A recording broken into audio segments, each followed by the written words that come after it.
Hello dear students, मैं N के Joshi sir स्वागत करता हूं आपका मेरे इस यूट्यूब चैनल पे। बच्चों, नेशनलिज्म इन इंडिया जो आपका चैप्टर नंबर 3 है आपके हिस्ट्री की टेक्स्ट बुक में, सोशल साइंस की, उसके बारे में आज हम लोग बात करने वाले हैं। जब हम लोग नेशनलिज्म की बात कर ही रहे हैं तो हमें चैप्टर नंबर 1 के बारे में थोड़ा सा पता होना चाहिए कि इसमें यानी कि यूरोप में नेशनलिज्म के आने में फ्रेंच रेवोल्यूशन ने किस तरह से अपना रोल प्ले किया था। तो आज हम लोग इंडिया के कॉन्टेक्स्ट में बात करने वाले हैं। जब हम लोग इंडिया के कॉन्टेक्स्ट में बात कर ही रहे हैं तो थोड़ा सा हमें ये पता होना चाहिए कि अब जो है नेशन स्टेट्स की जो कॉन्सेप्ट है उसका फॉर्मेशन शुरू हो चुका था and all this is associated with the boundaries of the community. अलग अलग कम्युनिटीज़ के लोग अपने अलग अलग जो भी बाउंड्रीज होती है कंट्री की, वहाँ रहने के लिए तैयार हो जाते हैं and there is a change in people's understanding. लोगों की जो अंडरस्टैंडिंग है उसमें अब आपको चेंज देखने को मिलेगा। क्यों? क्योंकि अब लोग सोचते हैं कि वो कौन है। क्योंकि पहले कोई भी जगह पे रहते थे तब उनके अंदर नेशनलिज्म जैसा यानी कि लव फॉर नेशन जैसी फीलिंग बिल्कुल नहीं थी। अब लोगों के अंदर ऐसा आता है कि वी आर द इंडियंस। अगर मैं इंडिया से रिलेटेड बात कर रहा हूँ तो ये मेरे अंदर फीलिंग आएगी। तो ये सारी जो चीज़ें हैं वो लोगों के मन में अब आती है एंड उनकी अपनी एक आइडेंटिटी होती है एंड सेंस ऑफ बिलोंगिंग, यानी कि हमारा इस धरती से, इस वतन से और इस देश से ज़रूर कुछ ना कुछ कनेक्शन है। ऐसी सोच को बोलते हैं सेंस ऑफ बिलोंगिंग। एंड उसके बाद में नए नए जो लिंक्स हैं वो भी डेवलप हुए, फोर्स यानी बनना शुरू हुए।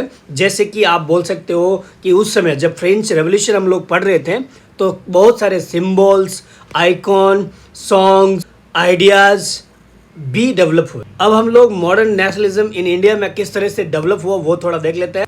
All the modern nationalism in India is associated और connected to the anti colonial movement. हमारे इंडिया में आपको और हमें ये पता था कि भाई भारत में, यानी कि पहले भारत नहीं था, 1947 से पहले अगर हम बात करें तो ये देश जहाँ अभी हम लोग हैं इंडिया में, तो ये एक ब्रिटिश इंडिया था।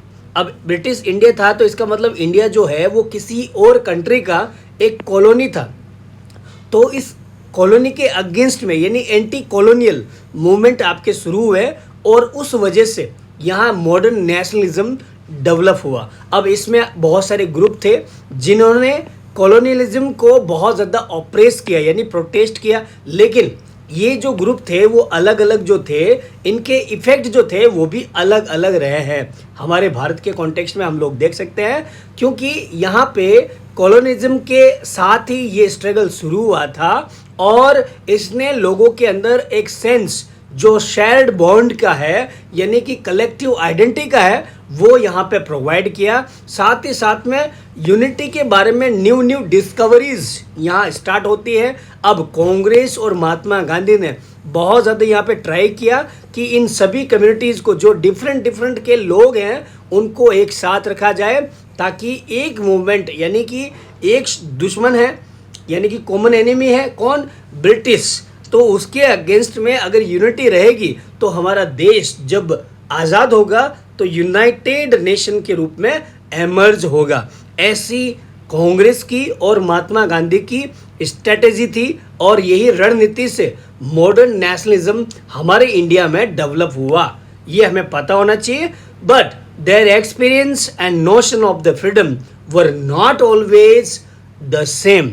लेकिन कांग्रेस और महात्मा गांधी की जो एक्सपीरियंस है और जो नोशन ऑफ फ्रीडम है यानी कि आज़ादी के लिए जो भी चालें हैं या पहल है या स्ट्रेटजी है वो हमेशा एक जैसी नहीं रही है। कांग्रेस में भी आप देखोगे तो स्प्लिट हुआ और महात्मा गांधी के आइडियोलॉजी में भी बहुत ज़्यादा डिफरेंस था। क्यों? क्योंकि महात्मा गांधी चाहते थे क्या?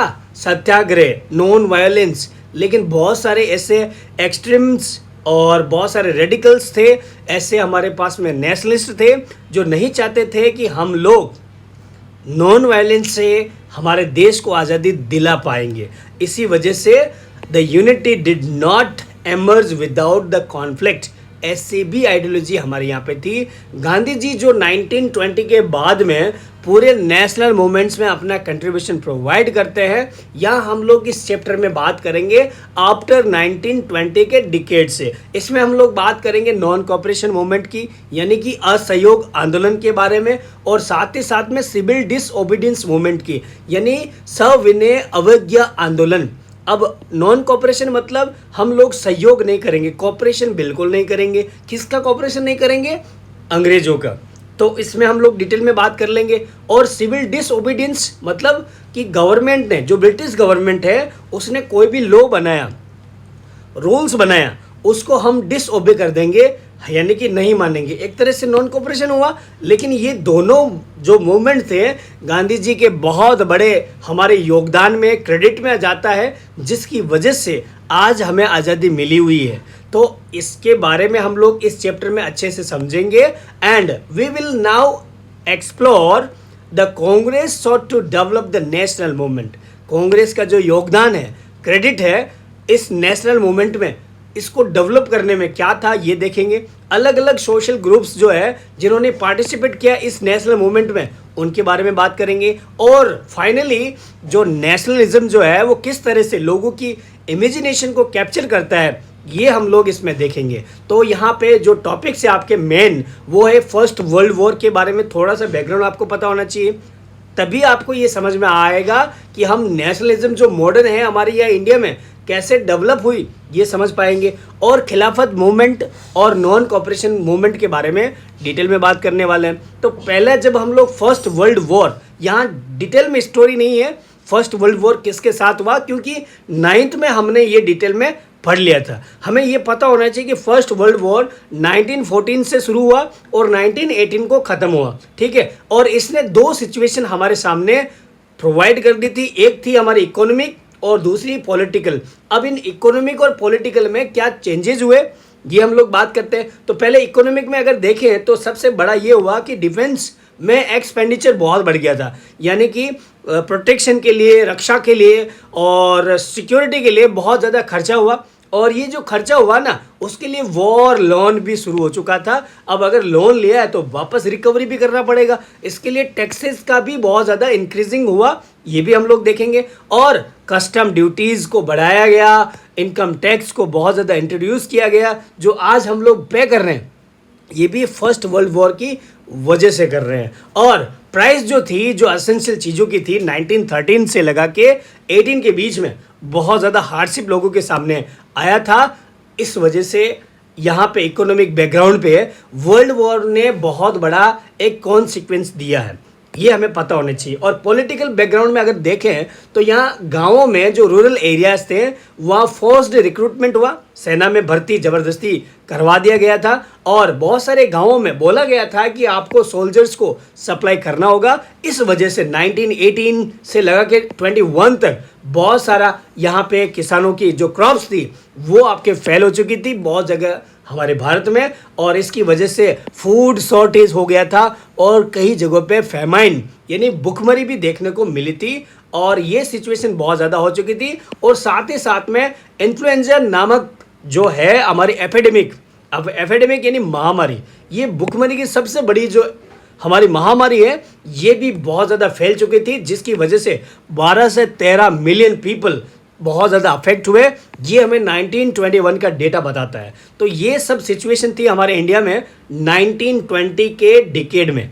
इस वजह से लोगों में बहुत ज़्यादा एंगर आ चुका था, है ना। अब महात्मा गांधी जी इसी धरातल पर और इसी सिचुएशन में यहाँ उनका अवतार होता है और उन्होंने सत्याग्रह लोगों को एक नया पाठ पढ़ाया। अब सत्याग्रह आपको भी मैं पढ़ा देता हूँ। तो ये जो आइडिया है सत्याग्रह का, महात्मा गांधी के अकॉर्डिंग उन्होंने सबसे पहले साउथ अफ्रीका में जो रेसिस्ट गवर्नमेंट चल रही थी उसके अगेंस्ट में सक्सेसफुली लड़ाई लड़ी थी उन्होंने। अब हमने साउथ अफ्रीका की स्टोरी देखी थी बच्चों कि वहाँ पे अपार्थाइड सिस्टम था, यानी अपार्थाइड। अब अलग अलग आप बोलोगे तो अपार्थाइड या अपार्थाइड, ये सिस्टम ऐसा था जो कि रेशियल डिस्क्रिमिनेशन का था।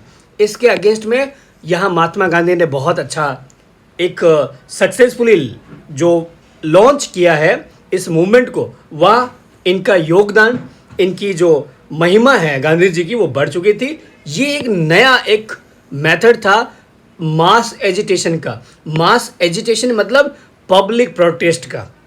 पब्लिक प्रोटेस्ट का एक नया ये टेक्निक थी सत्याग्रह, और इसमें अगर आप नहीं समझे तो हम लोग बात कर सकते हैं कि ये एक सच्चाई की ताकत थी, यानी पावर ऑफ ट्रुथ।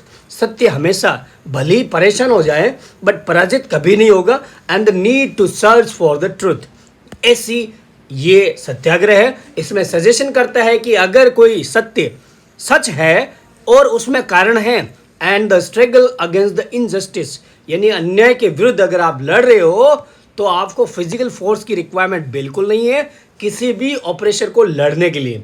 इसके अलावा don't force to accept the truth without any kind of violence, और आपको अपील करनी चाहिए उस ऑपरेशन की कंसाइंस को कन्विंस करने की। अब कन्विंस किसको करना है और कौन ऑपरेशन है जो जुल्म करता है, अन्याय करता है, उसकी भी एक आत्मा होगी, उसकी भी एक कंसाइंस होगी। अब ये कंसाइंस जो है ना वो हमारी इंट्यूशन होती है बच्चों, हम दिल से बुरे नहीं होते हैं। हमारे अंदर जो है वो हमेशा एक मानवता, इंसानियत होती है, वही हमारी कंसाइंस होती है। हम भले ही कितने भी बाहर से दिखने में बुरे हो, है ना, फिर भी हमारे अंदर एक सच्चा, ईमानदार और मतलब लोगों की फितरत जो होती है ना, वो आपके कंसाइंस हो गई है ना। तो इसीलिए लोगों को समझा के कि सच के मार्ग पर चलने से क्या लाभ होगा और अन्याय से लड़ने से क्या लाभ होगा, ये समझाना ही सत्याग्रह होता है। यानी सत्य आग्रह, सत्याग्रह, सत्य के लिए आग्रह करना यानी रिक्वेस्ट करना। और जब आपने आग्रह सत्य के लिए कर ही लिया है तो हमें ये भी समझाना होगा लोगों को कि ये जो हमारा सत्याग्रह है, इस सत्याग्रह से ही हमारी जीत अल्टीमेटली हमें मिल पाएगी, है ना। तो ये सत्याग्रह है। फिर भी सत्याग्रह से रिलेटेड आपको कुछ ये टॉपिक भी याद रखने हैं। सत्याग्रह हमेशा हर एक बैटल को नॉन वायलेंस के थ्रू जीत सकता है, and he believe that this Dharma of non violence could unite all the Indians. ऐसा गांधी जी का मानना था, विदाउट सीकिंग वेजियंस और बीइंग अग्रेसिव। हमें भी कभी भी अग्रेसिव नहीं होना चाहिए, यानी आक्रामक नहीं होना चाहिए, अटैकर नहीं होना चाहिए। हमें शांति के साथ में हर एक चीज़ का सॉल्यूशन ढूंढना चाहिए। According to this it is certain that India can not rival Britain और Europe in the force of arms, यानी हथियारों की रेस में इंडिया कभी भी ब्रिटेन या यूरोप के किसी भी देश को कभी भी राइवल नहीं कर सकता, मात नहीं दे सकता। Because the British worship the war god and they can all of them become as they are becoming bearers of the arms, while if you see in India, the hundreds of millions in India can never carry any kind of the arms. They have made the religion of non-violence by their own. Bharat में सभी लोग non violence के principles पे चलते हैं। यही हमारा शांति का एक प्रिंसिपल है, हमारी कल्चर है। जबकि यूरोपियन कंट्रीज़ में अगर आप देखते हो तो वो सब सारे के सारे आर्म्स की रेस में बहुत ज़्यादा पीछे भागते रहते हैं। यहाँ गांधी जी का यही कहना है कि सत्याग्रह का अच्छा सा प्रयोग, एक्सपेरिमेंट ऑफ द सत्याग्रह और ट्रुथ इंडिया में पॉसिबल है। और इसी वजह से 1916 में गांधी जी चंपारण गए बिहार के, और वहाँ पे उन्होंने पीजेंट्स जो कर रहे थे struggle against the oppressive plantation system, यानी कि प्लांटेशन के खिलाफ कुछ जो हमारे किसान लोग थे वो वहाँ पे उनकी ऑपरेसिव पॉलिसीज़ के अगेंस्ट में स्ट्रगल कर रहे थे। तो वहाँ 1916 में गांधी जी जो है वो चंपारण गए, ये बिहार में है, और वहाँ पे उन्होंने पहला सत्याग्रह प्रयोग किया। उसके बाद में 1917 को हमारे यहाँ खेड़ा में, गुजरात के खेड़ा ज़िले में वहाँ गए, क्योंकि वहाँ क्रॉप फेल्यूर हो चुका था, यानी फसलें बर्बाद हो चुकी थी, और साथ ही साथ प्लेग का एपिडेमिक महामारी चल रही थी, जिसकी वजह से बहुत सारे पीजेंट्स अफेक्ट हुए, और इस वजह से वो रेवेन्यू यानी टैक्स पे नहीं कर पा रहे थे। उन्होंने डिमांड किया कि रेवेन्यूज़ में ये रिलैक्सेशन उन्हें प्रोवाइड किया जाए, लेकिन हमारी यहाँ पे ब्रिटिश गवर्नमेंट कभी भी इसके लिए तैयार नहीं थी। इसी वजह से महात्मा गांधी जी ने एक सत्याग्रह को वहाँ ऑर्गेनाइज किया to support all of them. और 1918 में अगर हम बात करें तो अहमदाबाद में यहाँ पे कॉटन मिल वर्कर्स के साथ में गांधी जी मिले सत्याग्रह के लिए, क्योंकि यहाँ पे भी उनसे रिलेटेड, वेजेस से रिलेटेड, वर्किंग आवर्स से रिलेटेड, बेटर लाइफस्टाइल के लिए, टाइम के लिए, वर्किंग आवर्स के लिए यहाँ पे जो ये स्ट्रगल कर रहे थे वो भी सत्याग्रह, यानी कि 1916, 17, 18 में भारत के इन एरियाज में, रीजन्स में, चंपारण बिहार में, खेड़ा गुजरात में और अहमदाबाद भी गुजरात में, तो यहाँ सत्याग्रह के प्रयोग गांधी जी ने सफल किए। और उसके बाद में 1919 को रोवेल्ट एक्ट आया था, यहाँ पे भी सत्याग्रह का प्रयोग किया गया था। अब ये रोवेल्ट एक्ट क्या है हम लोग बात करते हैं। ये एक ऐसा एक्ट है जिसको पास किया गया था इंपीरियल लेजिस्लेटिव काउंसिल के थ्रू।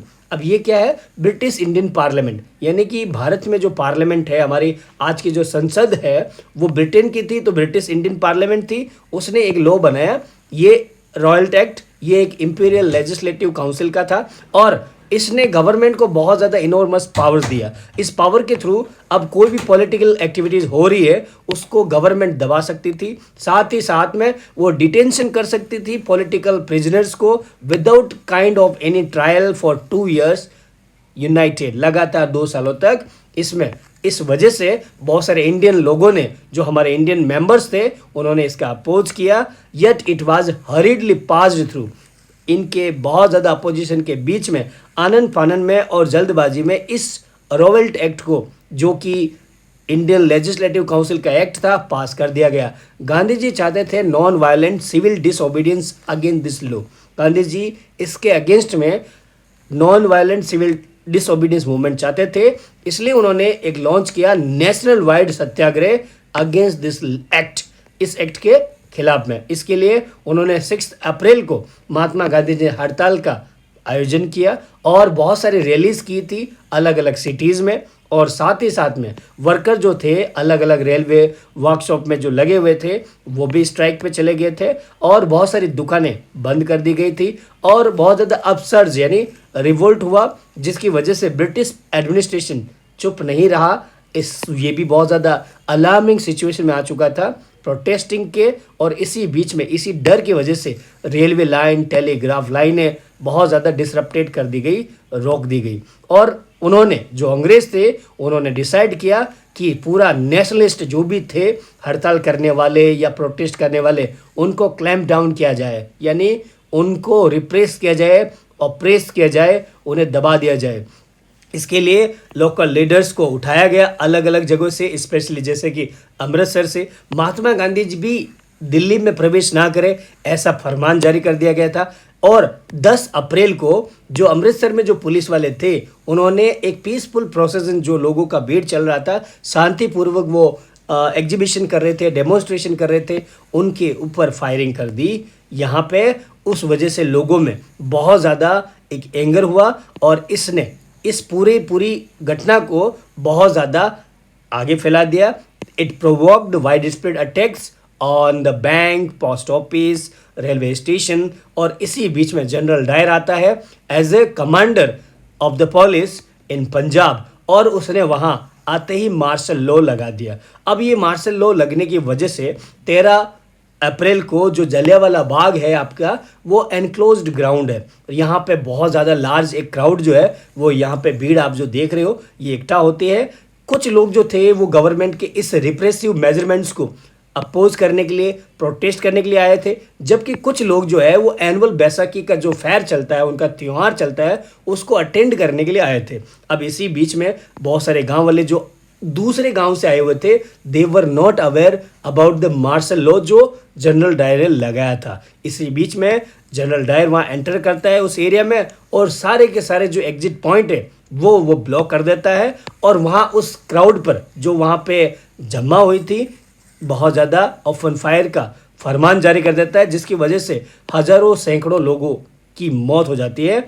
इस पूरी निर्मम मौत को या हत्या को ये डिक्लेयर करता है कि his object was to produce moral effect. ये बहुत उसका इंटेंशन था, to create in the minds of satyagraha a feeling of terror and awe, यानी डर और दहशत की माहौल को सत्याग्रह के माइंड में डालना ही उसका मकसद था। उसने ये कहा, लेकिन जैसे ही उसने ये कहा और ये जो कांड किया, ये पूरी न्यूज़ पूरी जगह फैल चुकी थी, बहुत सारी जो भीड़ थी सड़कों पर आ चुकी थी, गवर्नमेंट की बिल्डिंग पे बहुत ज़्यादा अटैक हुए, स्ट्राइक हुआ, लेकिन पुलिस भी उसको दबाती रही और गवर्नमेंट ने इसका रिस्पॉन्स देने के लिए ब्रूटल रिप्रेशन का हाथ लिया, हवाला लिया, जिसमें उन लोगों को जो भी प्रोटेस्ट कर रहे थे ह्यूमिलेट किया, लोगों को टेरराइज किया गया, डराया धमकाया गया। जो भी सत्याग्रह थे उन्हें बोला गया कि आप अपनी नाक को इस ज़मीन पर रगड़ो। हमारे सामने नाक भी रगड़वाए गए और लोगों को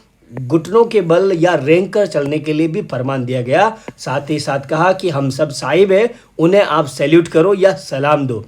इस वजह से लोगों के अंदर एक क्लोज्ड जमा हो चुका था, यानी कि एंगर का माहौल जमा हो गया था। गांव के गांव जला दिए गए थे। जैसा कि एक एग्जांपल है हमारे पास में गुरजनवाला, जो आपके पंजाब में, अभी पाकिस्तान में, यहाँ पे ऐसी सिचुएशन हुई। गांधी जी ने ये जो नॉन वायलेंस सिचुएशन अब आ चुकी थी, इसलिए इस मूवमेंट को, जो सत्याग्रह था, रोलेट सत्याग्रह, उसे बंद कर दिया। रोलेट सत्याग्रह की अगर बात की जाए बच्चों, ओवरऑल अगर हम बात करें तो ये ज़्यादातर जो है गांधी जी के द्वारा चालू किया गया सबसे बड़ा ये रॉयल्ट सत्याग्रह था, लेकिन ये ज़्यादातर सिटीज़ एंड टाउन में लिमिटेड रहा। महात्मा गांधी जी चाहते थे कि ये ब्रॉड बेस्ड मूवमेंट रहे, लेकिन बहुत ज़्यादातर जो है इसमें नॉन वायलेंस हो गया था। गांधी जी का एक ही मकसद था कि हिंदू और मुस्लिम और जल्द से जल्द क्लोज आ जाए, यानी कि पास आ जाए।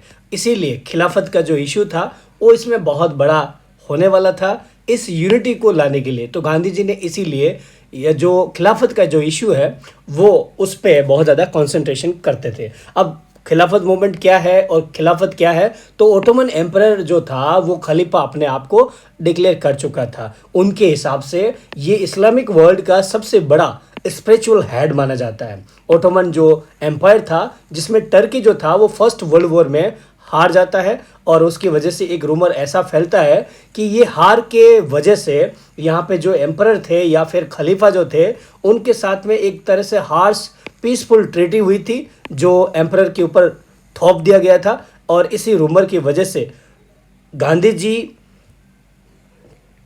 और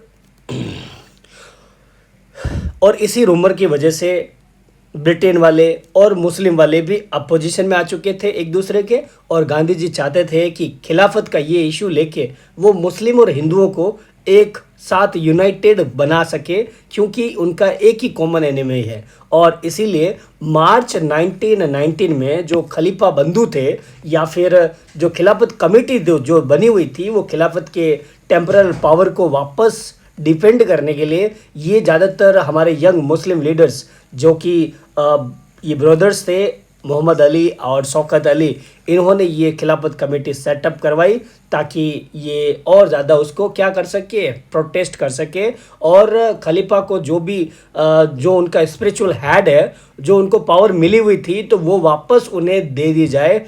टर्की के साथ में जो भी हार्शफुल ट्रीटी हुई है वो भी बंद कर दी जाए। इसीलिए गांधी जी ने इसको एक अपॉर्चुनिटी माना ताकि वो मुस्लिमों को भी यूनाइट कर सके। And then discussion about the possibility of a united mass agitation और एक्शन। और इसीलिए सितंबर 1920 में कलकत्ता में सेशन होता है कांग्रेस का, सेशन एंड मीटिंग होते हैं। गांधी जी ने सभी लीडर्स को समझाया कि हम यहाँ पे ये चीज़ करेंगे, क्या मुस्लिमों को और हिंदुओं को यूनाइट करेंगे ताकि एक यूनाइटेड मास एक्शन हमारे लिए हो सके। लेकिन आपको पता है कि इसको शुरू करने के लिए इस नॉन कोऑपरेशन मूवमेंट को, वो भी खिलाफत और स्वराज के लिए, बहुत सारे लीडर्स जो थे वो भी दो राय वाले थे। इसलिए गांधी जी जो कि नॉन कोऑपरेशन चाहते थे, तो नॉन कोऑपरेशन क्या होता है? नॉन कोऑपरेशन जो उन्होंने अपनी फेमस बुक महात्मा गांधी जी ने जो लिखी हिंद स्वराज में कहा है, जो 1909 में लिखा है उन्होंने, उनमें ही वो कहते हैं कि British rule in India setup और established and survived only because of the cooperation of the Indians. यानी जो ब्रिटिश रूल जो सेटअप हुआ है, तो यहाँ पे ये केवल और केवल भारतीयों के कॉपरेशन की वजह से शुरू हुआ है।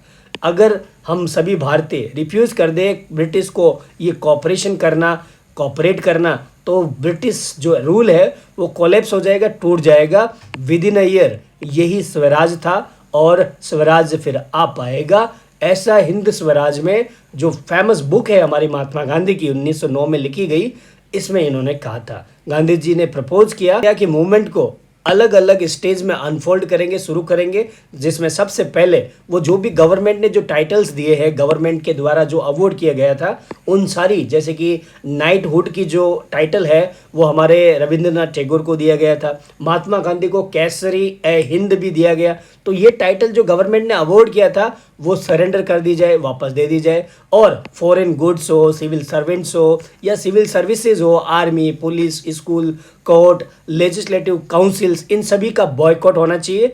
तो ऐसा लोगों ने करना शुरू कर देते हैं। If the government used repression, अगर गवर्नमेंट दबाने की कोशिश करे, a full civil disobedience campaign would be launched, ऐसा गांधी जी का मानना था। फिर समर की 1920 में गांधी जी और शौकत अली टूर पे निकलते हैं ताकि लोगों का एक मोबिलाइज जो है वो, यानी कि सपोर्ट जो है वो फोस्टर कर पाए। और लेकिन फिर भी कांग्रेस के अंदर बहुत ज़्यादा कुछ कंसर्न थे, बहुत ज़्यादा जो कांग्रेस के लीडर्स थे ज़्यादातर दे वर रिलक्टेंट, यानी वो इच्छुक नहीं थे टू बॉयकॉट, यानी कि बॉयकॉट करना नहीं चाहते थे। और साथ ही साथ वो चाहते थे कि काउंसिल इलेक्शन में पार्टिसिपेट भी करेंगे। तो दोनों में ये प्रॉब्लम था। तो गांधी जी को डर लगा कि इस वजह से कोई वायलेंस ना हो जाए, इसीलिए बाद में फिर सितंबर टू दिसंबर 1920 में एक इंटेंस टसल जो है कांग्रेस के अंदर देखने को मिली है। दिसंबर 1920 में कांग्रेस सेशन जो नागपुर पे हुआ, जो कि एक फाइनली कंप्रोमाइज पे आके अटक गया था, इसमें नॉन कॉपरेशन प्रोग्राम को स्वीकार किया गया। और जनवरी 1921 में नॉन कॉपरेशन और खिलाफत मूवमेंट को साथ ही साथ लॉन्च कर दिया गया। अपने नागपुर सेशन के बाद वेरियस सोशल जो ग्रुप थे उन लोगों ने पार्टिसिपेट किया अलग अलग मूवमेंट में। All of them responded to the call of swaraj, each of its own specific aspiration and meaning of swaraj. The movement in the towns में अगर बात करें बच्चों, ये अलग अलग टाउन में किस तरह से ये मूवमेंट आपके लॉन्च हुए, तो यहाँ हम लोग देख पाएंगे कि ज़्यादातर जो टाउन्स में जो लोग थे वो मिडिल क्लास वाले थे। उन लोगों ने भी सिटीज़ में भी आपके पार्टिसिपेट किया। इकोनॉमिक और पॉलिटिकल में कुछ चेंजेस देखने को मिले। इकोनॉमिक कॉन्टेक्स्ट में अगर देखें तो स्कूल्स में जो स्टूडेंट थे उन्होंने गवर्नमेंट कंट्रोल्ड स्कूल को, कॉलेजेस को पूरी तरह से त्याग दिया। हेडमास्टर्स जो टीचर थे उन्होंने रेजिग्नेशन दे दिया। लॉयर्स जो थे हमारे, उन लोगों ने भी लीगल प्रैक्टिसेस करना बंद कर दिया।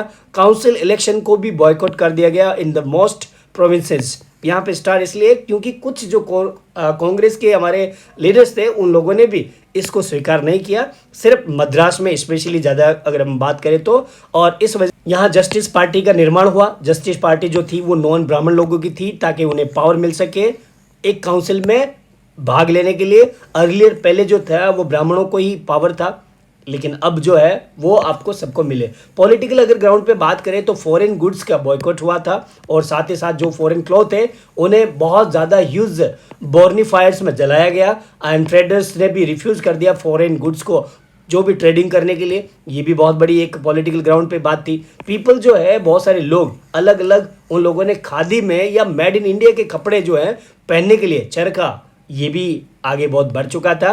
Production of the Indian textile mill and handloom, ये भी बहुत ज़्यादा ऊपर बढ़े। ड्रामेटिक इफेक्ट जो है फॉरेन क्लॉथ पे और उनकी इंपोर्ट पे देखने को मिला। 1921 में ये 102 करोड़ था जो घट के अगले ही साल 57 करोड़ हो चुका था। ये तो था हमारा गुड न्यूज़।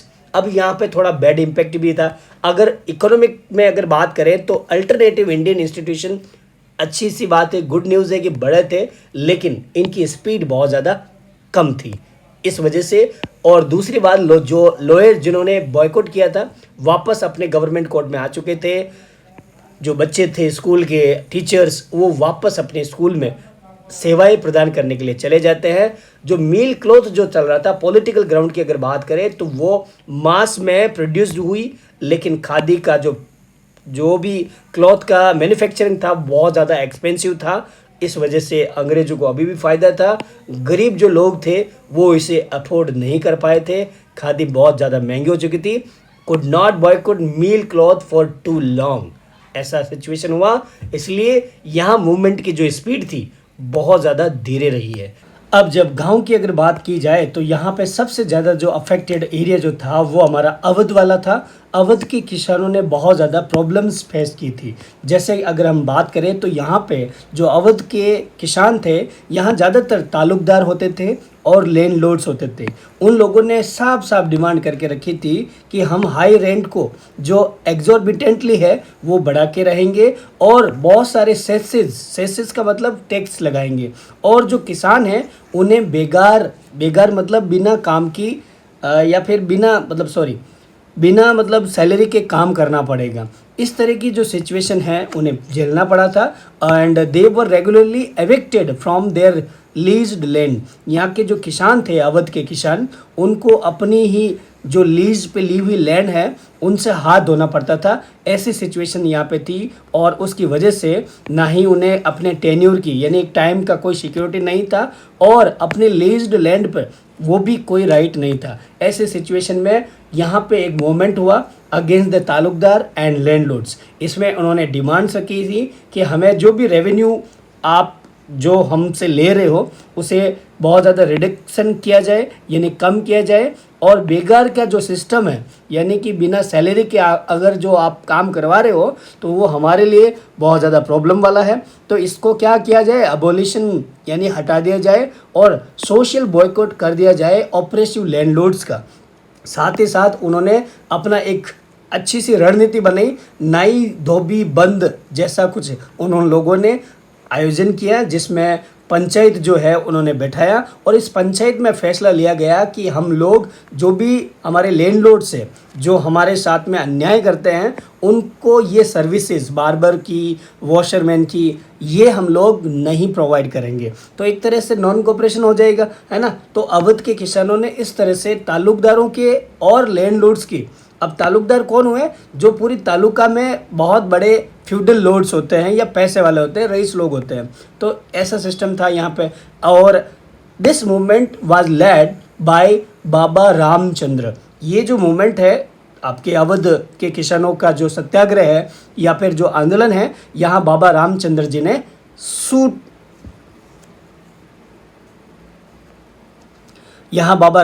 ने स्टार्ट किया था। अब बाबा रामचंद्र जी कौन थे, यहाँ हम लोग देख लेते हैं। वो एक सन्यासी थे, आपको ये ध्यान रखना है। And he has been to a Fiji, एक वो फिजी रहे हैं as an indentured labourer. Indentured का मतलब कॉन्ट्रेक्चुअल, वो फिजी में एक लेबर रहे हैं। और जून 1920 में अवध में हमारे जवाहरलाल नेहरू ने किसानों से बातचीत करना शुरू किया टू अंडरस्टैंड देयर ग्रीवेंसेज यानी उनकी जो भी शिकायत है, प्रॉब्लम है, उनके बारे में उन्होंने एड्रेसिंग किया। और अक्टूबर 1920 में द अवध किसान सभा बनाई गई थी और इनके हेड जो रहे वो हमारे जवाहरलाल नेहरू और बाबा रामचंद्र ये रहे, और कुछ और भी लोग थे। विद इन ए मंथ, एक ही महीने में 300 ब्रांचेस अलग अलग गाँवों में अवध किसान सभा की बनाई गई। और as the non cooperation movement start हुआ, जैसे ही Awadh peasant also struggle integrated into the wider struggle. इन्होंने भी वहाँ पे अपना जो कंट्रीब्यूशन है उस नॉन कोऑपरेशन मूवमेंट में स्टार्ट कर दिया।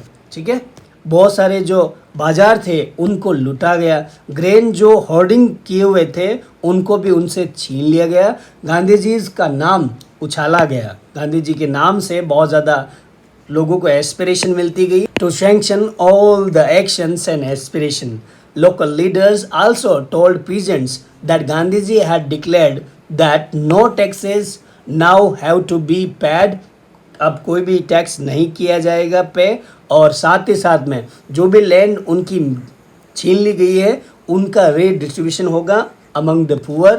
Congress leadership was unhappy with the way it developed, लेकिन जो भी अवध में किसान सभाओं में और किसानों ने किया, कांग्रेस उससे थोड़ी नाखुश रही, लेकिन फिर भी काम आगे बढ़ता गया। अब अलग अलग ट्राइबल पीजेंट्स ने भी बहुत ज़्यादा स्ट्रगल किया। यहाँ हम लोग बात करते हैं कि किस तरह से उन्होंने यहाँ स्ट्रगल को अंजाम दिया। तो ट्राइबल पीजेंट्स ने forced to contribute begar for road building. अब इनको जो ट्राइबल कम्युनिटी के लोग थे उन्हें जबरन बेगार के लिए काम करना पड़ता था। बेगार मतलब एक तरह से विदाउट मनी अगर काम किया जाता है तो वो बेगार होता है। उनसे रोड बनवाने का काम करवाया जाता था, वो भी by force. and the Hill people revolted with the militant guerrilla movement. They also attacked police stations, attempted to kill the British officials, and carried on guerrilla warfare for achieving Swaraj. And this form of struggle that the Congress couldn't approve, लेकिन Congress peasant से और tribal peasant से, अवध के किसानों से भी खुश नहीं थी. अब यहाँ हम लोग बात करेंगे सीतारमन राजू के बारे में, अलूरी सीतारमन राजू के बारे में. He led tribal peasants. He was an interesting figure, claimed to have a variety of special power. ज़्यादातर उसने ये क्लेम किया कि उसके पास में जादुई शक्तियाँ हैं. मैं करेक्ट एस्ट्रोलॉजिकल प्रिडिक्शन, और उसने ये भी कहा कि मैं अच्छी सी भविष्यवाणी भी कर सकता हूँ.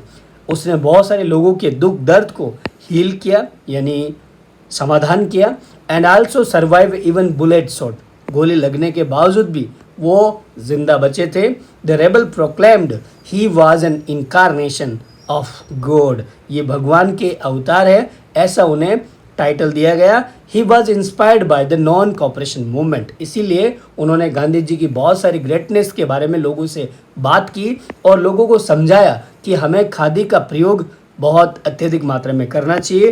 ड्रिंकिंग का जो सेवन है, एल्कोहल, वाइन, इनका त्याग करना चाहिए. But assert use of force not violence, उन्होंने कहा आप बल का प्रयोग कर सकते हो लेकिन हिंसा का नहीं. ऐसी बातें हमारे राजू भाई करते थे. बट फाइनली राजू को पकड़ लिया गया और 1924 में अलूरी सीतारमन राजू को मार दिया गया. ऐसी सिचुएशन हुई और the time he became a folk hero, और बाद में धीरे धीरे वो लोक देवता बन गए. अब हम लोग प्लांटेशन वर्कर के बारे में पढ़ने वाले हैं, जो आसाम में बहुत ज़्यादा हुआ था. आसाम में आपको पता है कि टी और कॉफ़ी का बहुत ज़्यादा प्रोडक्शन होता था और ये प्लांटेशन क्रॉप्स है. और यहाँ पे बहुत सारे वर्कर के साथ में इनजस्टिस हो रहा था, डिस्क्रिमिनेशन हो रहा था. यहाँ पे क्या सिचुएशन हुआ, inland emigration act of 1859 British East India Company ने अप्लाई किया, जिसमें workers prohibited to leave the tea gardens without the permission. They were rarely given such permission. यहाँ पे ये जो एक्ट था, इनलैंड इमिग्रेशन एक्ट ऑफ 1859, इसमें साफ साफ उन वर्कर को, जो प्लांटेशन वर्कर है, बोल दिया गया कि आपको बिना किसी अनुमति के उस टी गार्डन को छोड़ने की परमिशन बिल्कुल नहीं है. प्लांटेशन वर्कर के लिए आज़ादी का मतलब ये था कि उन्हें एक ऐसा राइट मिलेगा जो उनको ये देगा कि वो उस कन्फाइंड स्पेस से आ और जा सकते हैं, कहीं पे भी फ्रीली मूव कर सकते हैं और वो अपना एक लिंक अपने गांव से रख सकते हैं. गांधी जी का स्वराज उनके लिए गांधी राज था. उनका ये मानना था इसमें everyone would be given land in their own villages. ये सिचुएशन हुआ. स्वराज का मतलब यहाँ पे a time when all suffering and all the troubles would be over. Their visions were not defined by the Congress program. These movements interpreted Swaraj in their own ways. अब जब स्वराज की बात शुरू हुई तब बहुत लोगों ने अलग अलग इसकी एक्सप्लेनेशन दिया. ये होता है interpretation.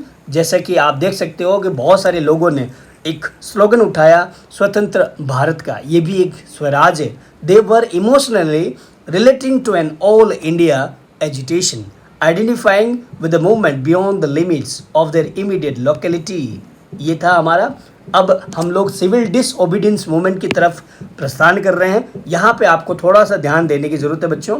Towards civil disobedience movement, फरवरी 1922 को चौरी चौरा जो एक विलेज है गोरखपुर में, वहाँ पे पीसफुल डेमोन्स्ट्रेशन हो रहा था जो कि टर्न हो चुका था वायलेंट में. अब ये कैसे हुआ, यहाँ पे बहुत सारे जो सत्याग्रही थे उनकी पुलिस के साथ में भिड़ंत हो चुकी थी, क्लेशेज हो चुके थे.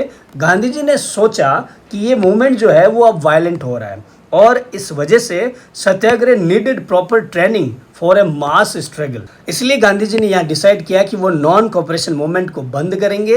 And that's why 3 groups in the Congress, liberals, moderates and radicals, ये भी एमर्ज हुए. Government of India Act of 1919 set up provincial councils. Liberals and moderates, those who wanted to participate in the elections to the councils, They opposed British policies within the council. They argued for reform and demonstrated that these councils were not truly democratic. They proposed a constitutional system under a British dominion. Some leaders like C.R. Das, Chittaranjan Das, and Motilal Nehru formed the Swaraj Party within the Congress, gradually lost their influence, and radicals जो थे उनकी अगर बात करें तो यहाँ पे leaders जो थे वो आपके Jawaharlal Nehru, Subhash Chandra Bose, they proposed mass agitation for full independence. और फिर 1920 के डिकेड्स में there were two factors that shaped Indian politics. पहला फैक्टर है world wide economic depression, and then demand for agricultural goods fell. Agriculture जो प्राइस था वो भी आपके 1926 से गिरना शुरू हो जाती है. एक्सपोर्ट जो था हमारे कंट्री का वो डिक्लाइन हो चुका है. डिफ़िकल्टीज़ किसानों के लिए शुरू हो जाती है, जिसमें हार्वेस्ट को सेल करने की प्रॉब्लम, टैक्स भरने की प्रॉब्लम, और 1930 के बाद में प्राइस जो है वो कोलैप्स हो चुकी है एंड द कंट्री साइड में बहुत ज़्यादा टर्मोइल वाली स्थिति, यानी कि सिचुएशन और भी पैथेटिक और प्रॉब्लमेटिक बन गई थी. दूसरा फैक्टर जो है वो है in response to the nationalist movement, Tory government in Britain they formed a statutory commission headed by sir John Simon. उसने प्रपोज किया look into the functioning of the constitutional system in India and suggested some changes. Problem क्या हुई, इसकी वजह से all जो member थे Simon commission में वो सारे के सारे ब्रिटिश थे, भारतीय नहीं थे. अगर आपको ये कॉन्स्टिट्यूशनल सिस्टम चेक करना है तब आपको उसमें किसको रखना चाहिए, ये किसके लिए, कॉन्स्टिट्यूशनल सिस्टम इंडिया के लिए. अगर आप इंडिया के लिए कॉन्स्टिट्यूशनल सिस्टम प्रपोज कर रहे हो, उसके फंक्शन को आप लुकिंग कर रहे हो या इन्वेस्टिगेशन कर रहे हो, तो इसमें एटलीस्ट एक भारतीय तो होना चाहिए. But there were no members of Indian, so because of this problem the members were all British. यहाँ पे साइमन कमीशन का बहुत ज़्यादा प्रोटेस्ट होता है. एंड उसके बाद में 1928 को साइमन कमीशन जब भारत में आता है तो लोग जो है गो बैक साइमन के नारे लगा के उसका स्वागत करते हैं. सारी जो पार्टीज है वो भी इस डेमोन्स्ट्रेशन में पार्टिसिपेट करते हैं. 1929 के अक्टूबर में वाइसरॉय जो इरविन था वो एक वेग ऑफर यहाँ पे इंडिया को देता है कि डोमिनियन स्टेटस आपको दे जाएगा, बट उसका टाइम अनस्पेसिफाइड रहेगा. अनस्पेसिफाइड फ्यूचर के लिए इसने दिया, जिसकी वजह से राउंड टेबल कॉन्फ्रेंस हुई to discuss the future constitution. Congress leader इससे बहुत ज़्यादा संतुष्ट नहीं थे और रेडिकल्स बहुत ज़्यादा एसिडेटिव हो चुके थे. अब दिसंबर 1929 में लाहौर सेशन होता है कांग्रेस का under the presidency of Jawaharlal Nehru, और वहाँ पे वो पूर्ण स्वराज्य का मसौदा तैयार करते हैं. डिमांड रखते हैं उस लाहौर सेशन में सभी से, और वहाँ डिक्लेयर करते हैं कि 26 जनवरी 1930 को हम सेलिब्रेट करेंगे इंडिपेंडेंट या इंडिपेंडेंस डे को.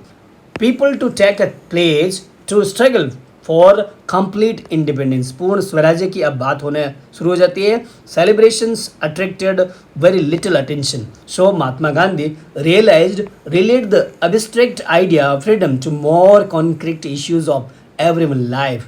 अब हम लोग बात करेंगे सोल्ट मार्च की और सिविल डिसओबीडियंस मूवमेंट की. यहाँ सबसे बड़ी बात थी कि भाई नमक जो है वो एक फूड का असेंशियल और मोस्ट असेंशियल आइटम माना जाता है. इसको चाहे रिच हो चाहे पुअर हो सभी कंज्यूम करते हैं, और गवर्नमेंट ने इस पे लगा दी मोनोपोली. मोनोपोली का मतलब होता है एकाधिकार, मतलब कि आपका अधिकार नहीं होगा. ये जो सॉल्ट का प्रोडक्शन है वो ब्रिटिश ईस्ट इंडिया कंपनी के लोग या ब्रिटेन के थ्रू ही होगा, कोई और मैन्युफैक्चरर नहीं करेगा. इसकी वजह से इस नमक पे टैक्स लगाया गया. गांधी जी ने ये रियलाइज किया कि सॉल्ट जो है एक पावरफुल सिंबल है to unite all the nation.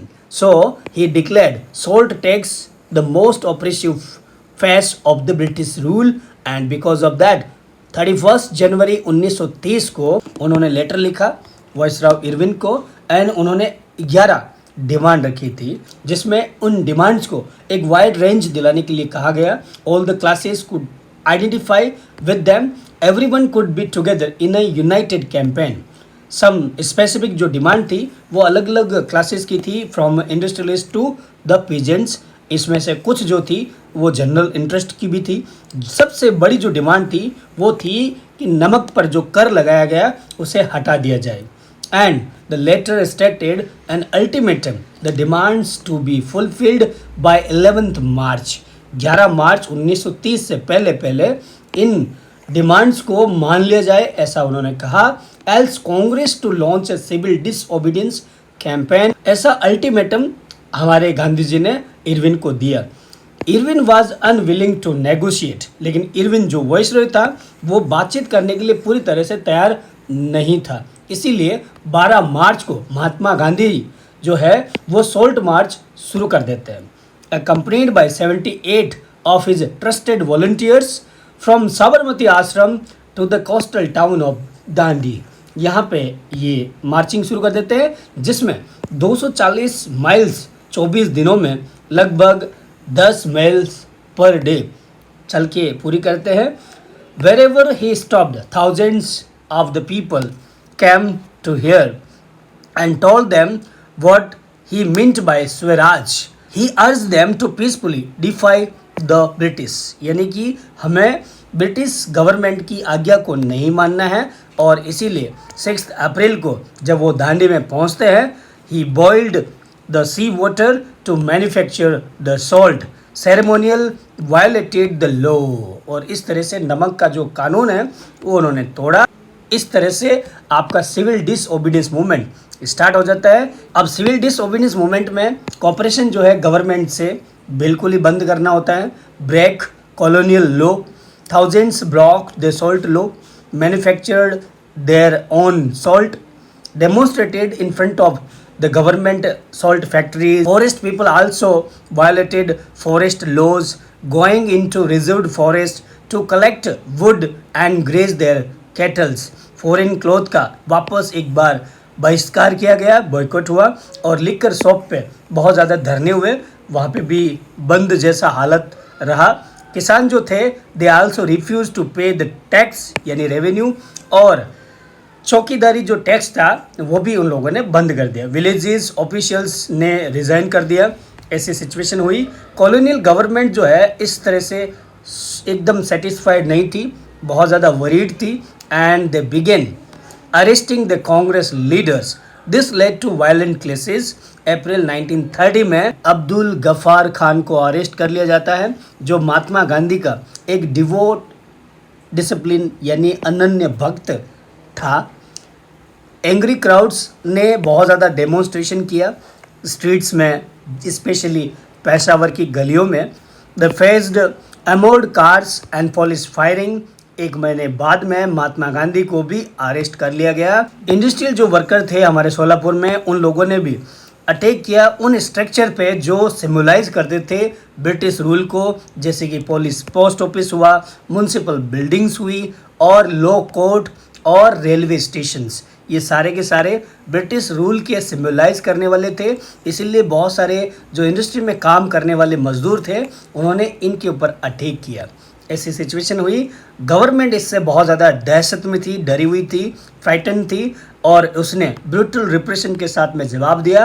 Peaceful सत्याग्रह जो थे उनको अटैक किया गया, उन पर अटैक किया गया, and women and children were also beaten brutally, and about 1 lakh people जो है वो अरेस्ट कर लिए गए.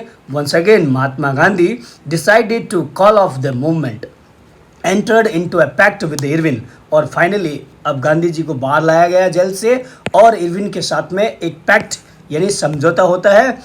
ही consented to participate in the second round table conference. The Congress had boycotted the first. पहला तो कांग्रेस ने जो फर्स्ट राउंड टेबल कॉन्फ्रेंस थी कांग्रेस ने रिजेक्ट कर दिया. दूसरे में जब वो इरविन के साथ में पैक्ट करते हैं, समझौता करते हैं, तो वो मान लेते हैं इसमें भाग लेने के लिए. Government agreed to release the political prisoners, और इसी वजह से गांधी इरविन पैक्ट बहुत ज़्यादा इंपॉर्टेंट होता है. जो गांधी इरविन पैक्ट जो है बहुत ही इंपॉर्टेंट है. 5 मार्च 1930 को हुआ था ये, और उसके बाद दिसंबर 1931 में गांधी जी लंदन में गए to take participate in the second round table conference में, और फिर but the negotiations broke down. He return disappointed, वहाँ पे भी खुश नहीं थे. He discovered on return government had begun a new cycle of repression. तब गांधी जी जब लौटे तब उन्हें लगा कि अब गवर्नमेंट ने रिप्रेशन का, एक्सप्लॉयटेशन का एक नया पैंतरा शुरू कर दिया है. A series of measurements had been imposed to prevent meetings, demonstrations, boycotts. Congress had been declared illegal. Ghaffar Khan and Jawaharlal Nehru were both in jail. Mahatma Gandhi, with great apprehension, relaunched the civil disobedience movement and continued for a year. But by 1934 it lost its momentum. अपनी speed खो देता है. And now how participants saw the movement, ये हम लोग देखेंगे कि जो ये सिविल डिसओबीडिएंस मूवमेंट चल रहा था इसमें जो पार्टिसिपेंट थे उन्होंने इस मूवमेंट को किस तरह से देखा. तो यहाँ पे हम लोग देख सकते हैं कि डिफरेंट सोशल ग्रुप जो थे इस सिविल डिसओबीडिएंस मूवमेंट में पार्टिसिपेट करते हैं. वाई डिड दे ज्वाइन, क्यों पार्टिसिपेट किया, व्हाट देयर आइडियाज़ वर, उनके आइडियाज़ क्या थे, और सॉरी आइडल्स क्या थे, and what did swaraj mean to them, swaraj का मीनिंग उनके लिए क्या था, ये हम लोग यहाँ देखेंगे. तो कंट्री साइड में अगर बात करें यानी कि गाँवों की तरफ, तब रिच पीजेंट्स कम्युनिटी थी जिसमें ज़्यादातर गुजरात के पाटीदार और यूपी के जाट रहते थे. एंड बहुत सारे प्रोड्यूसर जो कमर्शियल क्रॉप्स को बहुत ज़्यादा ग्रो करते थे. And all of them were hit by the trade depression and falling price की वजह से और ट्रेड डिप्रेशन की वजह से सबको अफेक्ट यहाँ होना पड़ा. और कैश इनकम इसकी वजह से डिसअपियर हो चुकी थी. Government's refusal to reduce revenue demand, वो भी गवर्नमेंट ने रिफ्यूज़ कर दिया. Impossible to pay the government जो भी रेवेन्यू है. वाइड स्प्रेड रिसेंटमेंट हुआ और स्वराज जो कि स्ट्रगल अगेंस्ट हाई रेवेन्यू के लिए शुरू हो चुका था. And became enthusiastic supporters of the movement. They organized their communities, forced reluctant members to participate. Movement called off without revising revenue rates. Deep disappointment यहाँ देखने को मिला.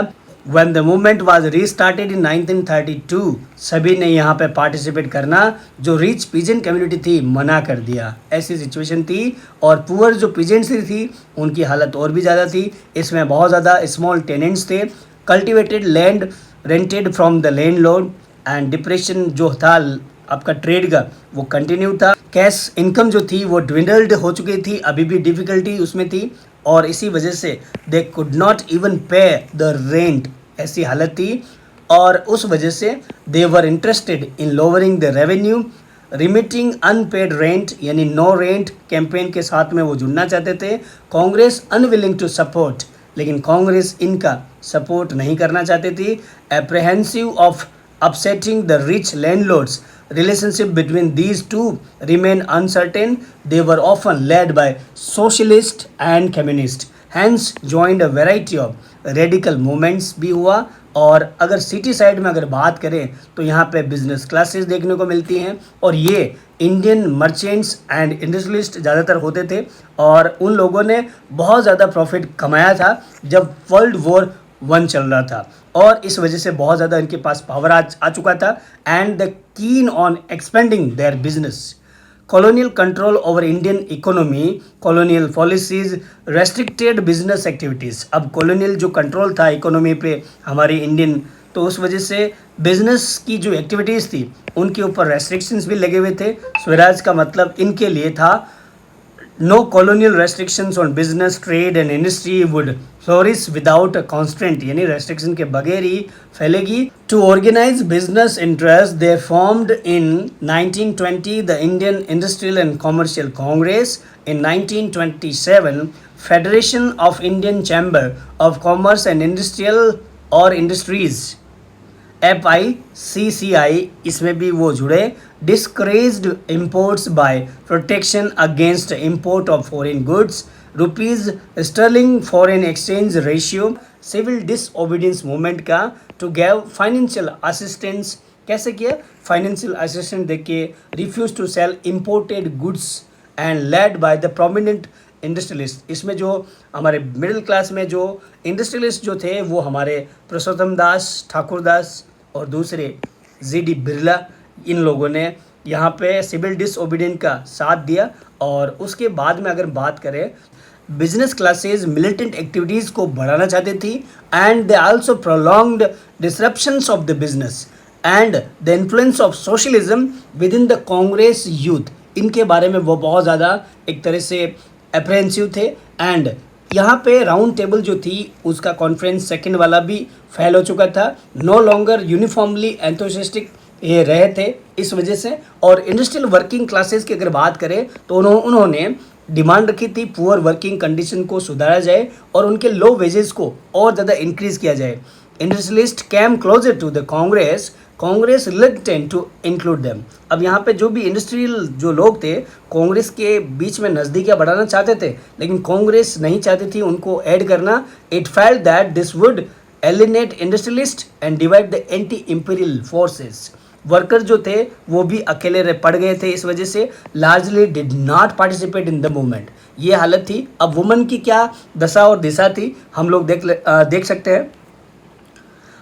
सकते हैं। गांधी जी के टाइम में जब उन्होंने सोल्ट मार्च स्टार्ट किया, जो वुमन थी they came out of their homes in thousands to listen to him, moved by Gandhi ji's call. और गांधी जी के एक कॉल पे वो आगे बढ़ी। They show service to the nation as a sacred duty of the woman as well. Large scale में उन लोगों ने पार्टिसिपेट किया, यानी वुमन ने, चाहे वो प्रोटेस्ट का हो या फिर मैन्युफैक्चरिंग जो है सोल्ट का उसमें भी, and also picketing foreign cloth and liquor shops में भी। अर्बन एरियाज में जो हाई कास्ट फैमिलीज वाली फीमेल थी उन्होंने पार्टिसिपेट किया।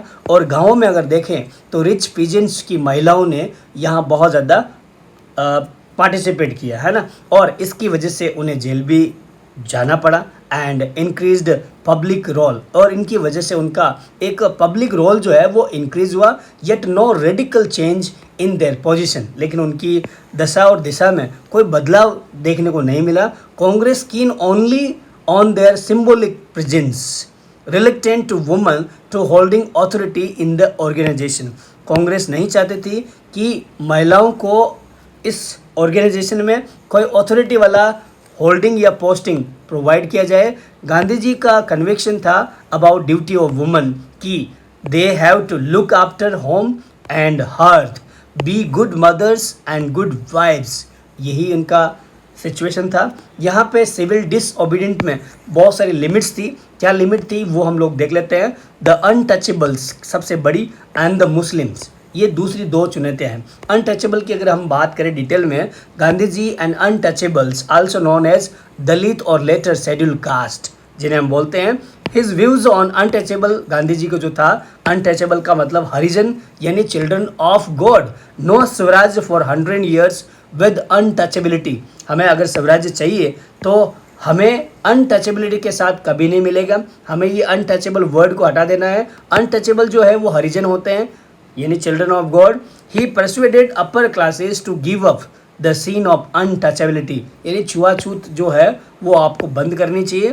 Clean toilet to dignify the work of भंगी और sweepers. He organised satyagraha to secure them to entry in the temples. For the entry in the temple में भी उन्होंने इसके लिए सत्याग्रह किया। And also provided the access to the school, road, tanks, public wells. यहाँ पे गांधी जी ने उनके लिए काम किया। Congress feared offending Sanatanis, conservative high class, ये हिंदू थे। Hence ignored the Dalit for long. Unmoved by the concept of swaraj 1930 में untouchable began calling themselves as Dalit or oppressive. Dalit leader keen on a different political solution. They demanded political empowerment, reserved seat in the educational institution, separate electoral to choose Dalit members for legislative councils, limited participation in the civil disobedience movement, especially in the Maharashtra and Nagpur area में 1930 में depressed classes association बनाए गए। It was organised by doctor Bhimrao Ambedkar and he demanded separate electorates for the Dalit. Gandhi ji feared it would slow down their integration unity in the society. That's why in second round table conference, Dr. Ambedkar clashed with Mahatma Gandhi. British considered Ambedkar's demand. Gandhiji began a fast unto death. Ambedkar's ultimately accepted Gandhiji's position. Gandhi ji जो थे वो हमारे अम्बेडकर के विचारों से मिले जुले नहीं रहे, क्योंकि जो अम्बेडकर जो थे वो चाहते थे सेपरेट इलेक्शन हो दलितों के लिए, लेकिन गांधी जी को डर था कि इससे हमारे इंटीग्रेशन और यूनिटी को खतरा होगा। इसीलिए सेकंड राउंड टेबल जो कॉन्फ्रेंस हुआ, जब गांधी जी एक्सेप्ट हुए इरविन के पैक्ट में, तब वो वहाँ जाते हैं तो अंबेडकर वहाँ पे पहले ही मसौदा यानी प्रपोजल दे देते हैं कि इनके लिए सेपरेट इलेक्टोरल होना चाहिए, लेकिन गांधी जी नहीं मानते हैं। इसकी वजह से वहाँ इन दोनों के बीच में डिस्प्यूट होता है और गांधी जी जब ब्रिटिश अंबेडकर की बात को मानती है तब वो फास्टिंग करने चले जाते हैं कि मैं अब आमरण अनशन भुखमरी पे चला जाऊंगा, आमरण अनशन पे जाऊंगा। और अंबेडकर इस वजह से फाइनली बाद में अल्टीमेटली मान जाते हैं गांधी जी की जो भी शर्तें हैं, व्यूज़ है उनके लिए। एंड ये जो हुआ वो पूना पैक्ट के रूप में जाना जाता है, ये आपको पता होना चाहिए। 1932 सितंबर में ये पूना पैक्ट हुआ। Reserved seat in the provincial and central legislative council में यहाँ पे उस पूना पैक्ट में सभी को मिला। Voted in by the general electoral, yet Dalit movement भी आपके स्टार्ट हुआ। यहाँ मुस्लिम की अगर बात की जाए तो decline of the non cooperation and Khilafat movement, many Muslim felt alienated from the Congress. और मिड 1920 के डिकेड में Congress visibly associate with the Hindu Mahasabha, relations between Hindu and Muslim इसी वजह से बहुत ज़्यादा खराब हो चुके थे। Each organized religious processions with militant fervour, Hindu Muslim communal clashes और रियट्स बहुत ज़्यादा बढ़ गए। Every riot deepened the distance and the dispute. Congress and the Muslim League tried to negotiate and renegotiate an alliance, but 1927 तक उसमें कोई सुधार नहीं हुआ। Possibility of unity could be forced, हो सकती थी। Differences over representation in the future assemblies, Muhammad Ali Jinnah, the leader of Muslim League, willing to give up the demand of separate electorals if Muslims were assured मुस्लिमों को reserved यानी reservation दिया जाए central assembly में और representation दिया जाए in proportion to the population in the Muslim dominated provinces like Bengal and Punjab, जहाँ पे उनका नंबर अच्छा खासा है। Negotiations over the questions of representations चलता रहा। 1928 में ऑल पार्टी कॉन्फ्रेंस हुआ। MR जयकार जो हिंदू महासभा के लीडर थे, he opposed efforts at compromise, all the hope of resolving the issue disappeared and alienated from the Congress. Muslim leaders and intellectuals concentrated about the status of Muslim minority within India. Atmosphere of suspension and the disrupt between the communities, fear of dominations by Hindu majority submerged their culture and identities. During civil disobedience movement, Muslim did not respond to the call for a united struggle. That's why यहाँ पे बहुत ज़्यादा problem हुआ। अब next जो topic है हमारा वो है सेंस ऑफ कलेक्टिव बिलोंगिंग। यहाँ पे people discovered through variety of cultural processes, people identify the nation with them. Identity of India means the image of Bharat Mata, the first image created by Bankim Chandra Chattopadhyay. In 1870 decades, he wrote Vande Mataram, the hymn to the motherland, later included in his novel Anand Mat, यहाँ पे उसका नाम है। Widely संग during the स्वदेशी movement, जब बंगाल में शुरू हुआ। Abanindranath Tagore was moved by the Swadeshi movement. He painted his famous image of Bharat Mata. She is portrayed as an ascetic figure, calm, composed, divine, and spiritual. Subsequently, images circulated in the popular prints painted by different artists. Thus, Bharat Mata image acquired different form, and its devotion was an evidence of nationalism. Movement to revive Indian folklore, late 19th century nationalists toured the villages, gathered and recorded folk song and legends. Their belief it gave true picture of traditional culture, essential to preserve it as our national identity that had been corrupted and damaged by outside forces, invaders. In Bengal में Rabindranath Tagore began collecting ballads, nurseries and myths, led the movement for folk revival in Madras. आप देख सकते हो Natesa Sastri publish the folklore of southern India, a massive 4-volume collection of Tamil folk tales. He believed folklore is equal to national literature, hence the most trustworthy manifestation of people's real thoughts and characteristics. स्वदेशी movement जो बंगाल में जो था उसने एक नया tree colour flag वो design किया जिसमें रेड ग्रीन येलो कलर थे, एड लोटस थे इसमें आपके, आप देख सकते हो, जो कि प्रोविंस को दिखाता है क्योंकि उस समय हमारे पास में 8 राज्य हुआ करते थे। क्रेसेंट मून जो है वो आपको यहाँ दिखाई दे रहा है, ये प्रतीक था, सिम्बलाइज था हिंदुओं का और मुस्लिम का। और साथ ही साथ 1921 में गांधी जी ने डिज़ाइन किया स्वराज फ्लैग जो आपको यहाँ देखने को मिल रहा है। अगेन ये भी आपका ट्री कलर का था, रेड ग्रीन और ये थोड़ा वाइट था।